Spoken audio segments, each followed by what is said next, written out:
The chief guest, Lord Chigi, Chairman, All Africa Parliamentary Group,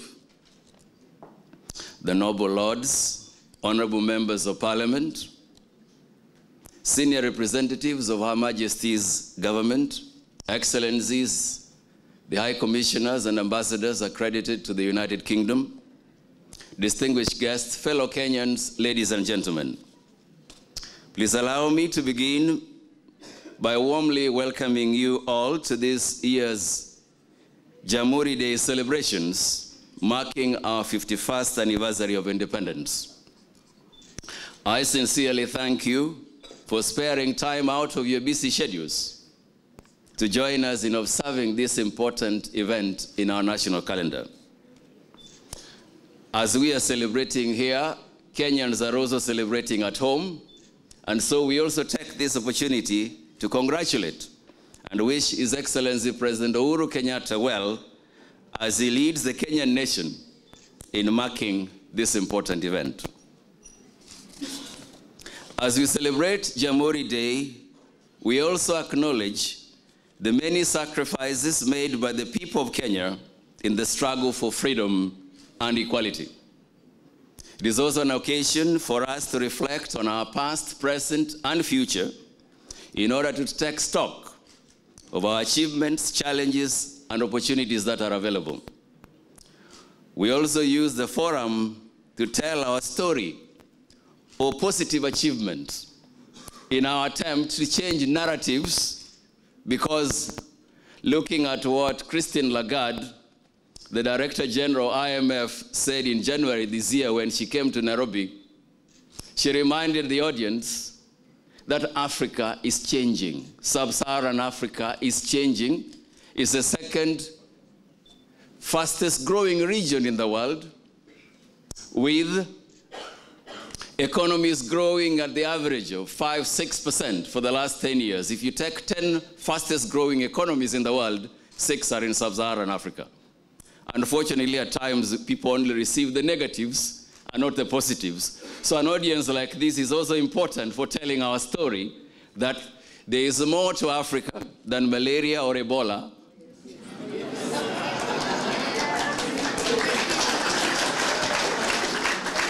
And those already doing business with Africa, those who have visited Africa, know what we are talking about.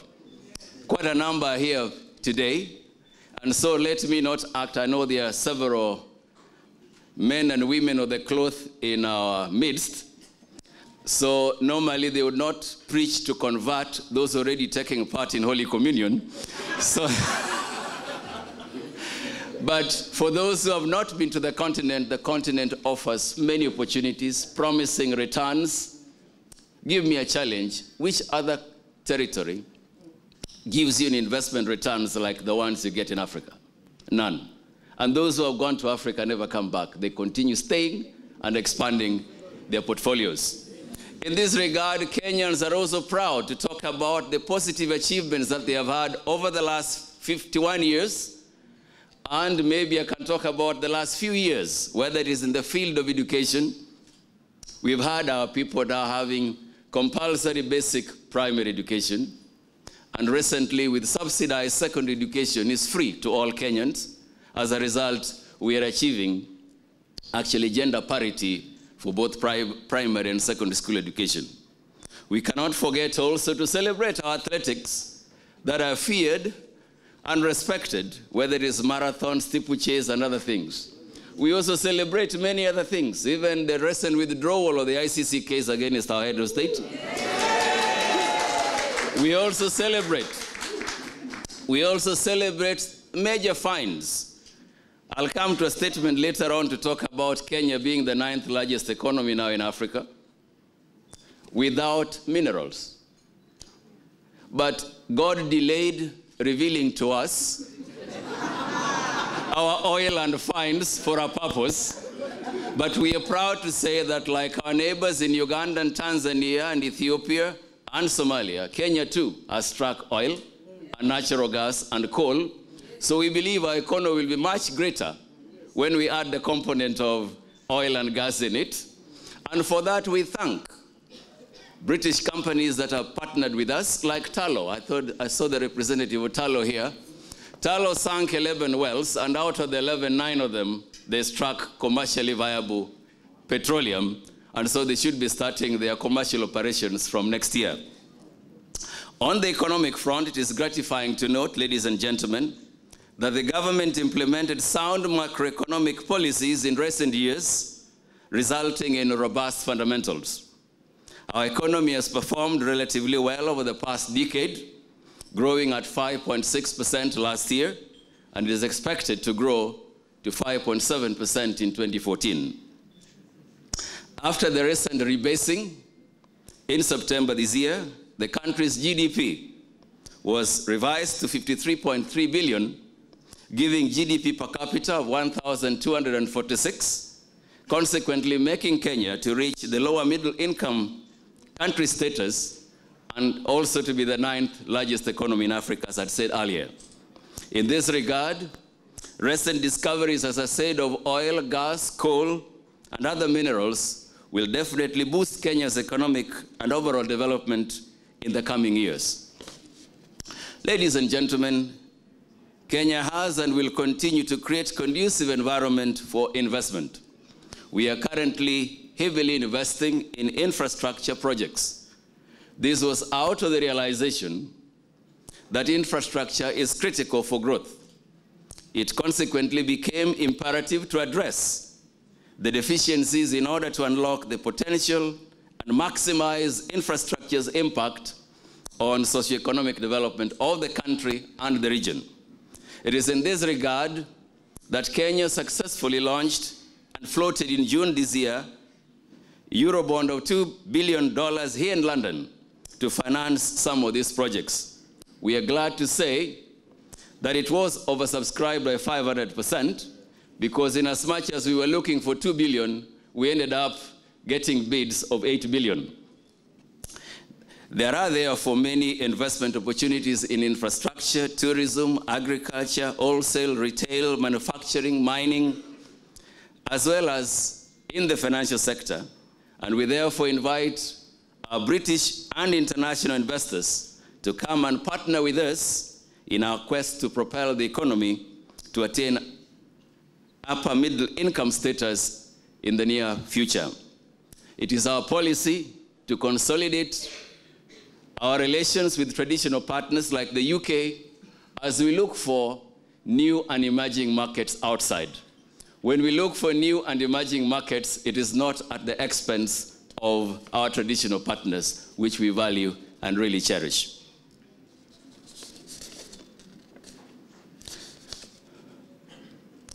And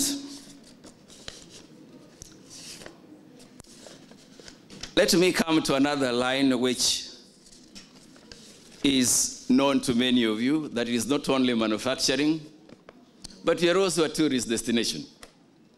Kenya's natural endowments in wildlife, its pleasant climate, beautiful scenery, warm sandy beaches, highly developed hotel infrastructure, and very hospitable people have made the country to be a major tourist destination in the region.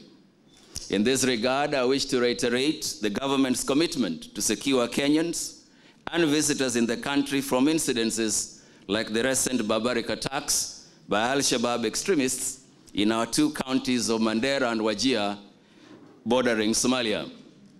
Appropriate measures have and will continue to be taken to protect the public from this menace within the law. It is worth noting that Al-Shabaab is part of the global terror network, a challenge which requires international efforts to contain. It is in this regard that the government takes exception, great exception, to the recent sensational, fallacious, and unethical Al Jazeera document on Kenya's fight against terrorism, alleging extrajudicial killings by the security forces.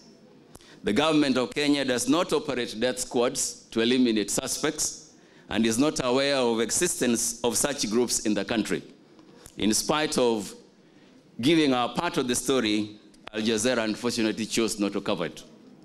We reject the negative publicity because Kenya has a functioning and effective constitution and upholds fundamental freedoms and human rights, Accordingly, security agencies operate within this framework. It is on this basis that police officers who violate the law are charged in our courts. At the bilateral level, Kenya and the United Kingdom enjoy long-standing historical ties which continue to grow from strength to strength and has been transformed into multifaceted and mutually beneficial partnership. It encompasses virtually all fields of interest. This relationship has further been consolidated through official bilateral visits and engagements by government officials, the business community, and much more so by people-to-people contacts. Ladies and gentlemen, it is worth mentioning that United Kingdom is not only a significant development partner, but also the largest foreign investor in Kenya and the largest source of tourist arrivals. Currently, there are over 100 British companies operating in Kenya with investments worth over 2.2 billion sterling pounds. It is equally worth mentioning that UK is Kenya's second most important export destination after Uganda, with bilateral trade both in goods and services in 2013 being valued at over 1.5 billion sterling pounds, and the balance of trade was almost equal. So it is a win-win situation. You'd recall the Lord Mayor, the immediate former Lord Mayor, visited Kenya 3 months ago, and during that visit, they were again able to sign new business deals worth over 100 million, and Prudential's PLC was able to acquire even our local Kenya Blue Shield Assurance Company.